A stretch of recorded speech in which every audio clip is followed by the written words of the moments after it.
जम्मू कश्मीर में एक बार फिर सेना और आतंकियों के बीच मुठभेड़ हुई है। ऑपरेशन महादेव के तहत हाल ही में जम्मू कश्मीर के श्रीनगर के लिडवास में सेना ने 3 आतंकियों को ढेर किया था, जिसके बाद 2 और आतंकियों के मारे जाने की खबर है। पुंछ सेक्टर में सुरक्षा बलों और आतंकियों के बीच खतरनाक मुठभेड़ शुरू हुई थी, जिसमें 2 और आतंकियों को ढेर कर दिया गया है।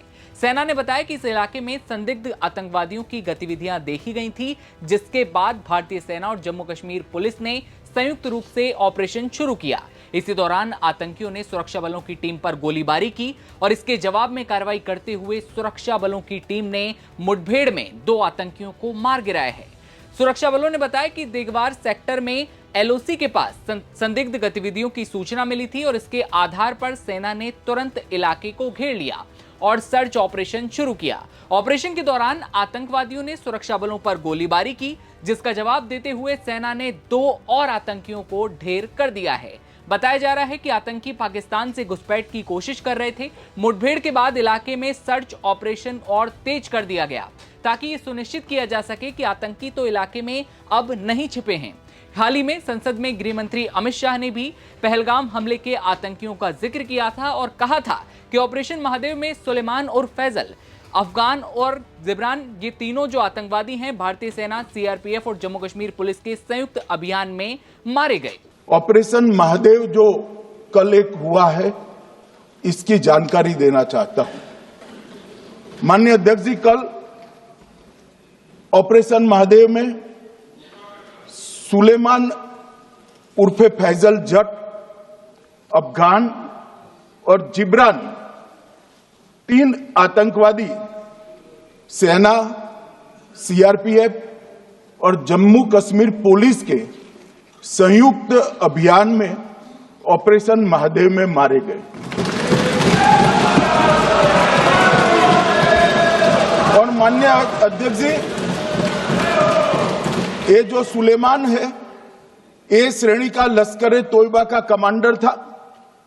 पहलगाम हमले में और गगनगिर आतंकी हमले में वो लिप्त था। इसके ढेर सारे सबूत हमारी एजेंसियों के पास है। अफगान ए श्रेणी का लश्कर तैयबा का आतंकवादी था और जिब्रान भी ए ग्रेड आतंकवादी था। और माननीय अध्यक्ष जी, मैं सदन को और सदन के माध्यम से पूरे देश को बताना चाहता हूं, जिन्होंने बैसरन घाटी में हमारे प्रवासियों को, नागरिकों को मारा था, ये तीनों आतंकवादी ये थे और तीनों मारे गए। सुलेमान लश्कर तैयबा का ए श्रेणी का कमांडर था, अफगान लश्कर तैयबा का ए श्रेणी का आतंकवादी था और जिब्रान भी ए ग्रेड का आतंकवादी था। इसी के साथ अमित शाह आगे कह रहे हैं कि बैसरन घाटी में जिन्होंने हमारे नागरिकों को मारा था, ये तीनों आतंकवादी थे और तीनों मारे गए। 22 अप्रैल 2025 को पहलगाम में बड़ा आतंकी हमला होता है, जिसमें 4 से 5 आतंकियों ने करीब 26 पर्यटकों को मौत के घाट उतारा, जिसके बाद सेना ने बड़ी कार्रवाई करते हुए 3 आतंकियों को ढेर कर बदला पूरा लिया। आतंकियों में हासिम मूसा भी शामिल था, जो पहलगाम आतंकी हमले का मास्टरमाइंड बताया जाता है और अब उसे ढेर कर दिया गया है, जो खबरें आई थी। और उसके बाद आज बड़ी खबर आई, 2 और आतंकियों को ढेर कर दिया गया। अब आपको बताते हैं सेना ने कैसे दिया ऑपरेशन को अंजाम।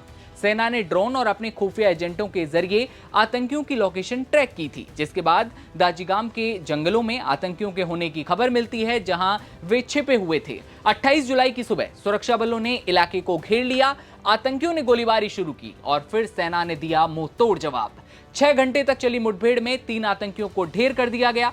मुठभेड़ में AK-47, ग्रेनेड और आईडी भी मिले। ये हथियार पहलगाम हमले में इस्तेमाल किए गए थे, ये बातें भी सामने आई। दाचिगाम जंगल को पहले से ही टीआरएफ का मुख्य हाइडआउट माना जाता है। इसी ग्रुप ने हाल ही में एलओसी के पास लैंडमाइन ब्लास्ट की जिम्मेदारी भी ली थी, जिसमें एक जवान शहीद भी हुआ था और 3 लोग घायल भी हुए थे। बता दें कि पहलगाम हमले के बाद 7 मई 2025 को भारत ने ऑपरेशन सिंदूर चलाया, जिसमें पाकिस्तान और पीओके में आतंकी ठिकानों पर सटीक हवाई हमले किए गए। लेकिन आतंकियों की जड़ें खत्म करने के लिए सेना ने लंबी रणनीति बनाई, जिसका नाम रखा गया ऑपरेशन महादेव। यह ऑपरेशन 96 दिन तक चला और इसका मकसद उन आतंकियों को पकड़ना या मारना था जो पहलगाम हमले में शामिल थे। और अब बड़ी खबर ये कि 3 आतंकियों के बाद 2 और आतंकियों को आज मार गिराया गया है, जैसे कोई बड़ा अपडेट आता है अब तक साझा करेंगे। कैमरा मनीष संभाल रहे हैं, मेरा नाम दिव्यांशु है। तमाम खबरों के लिए आप बने रहिए नवभारत टाइम्स के साथ। नमस्कार।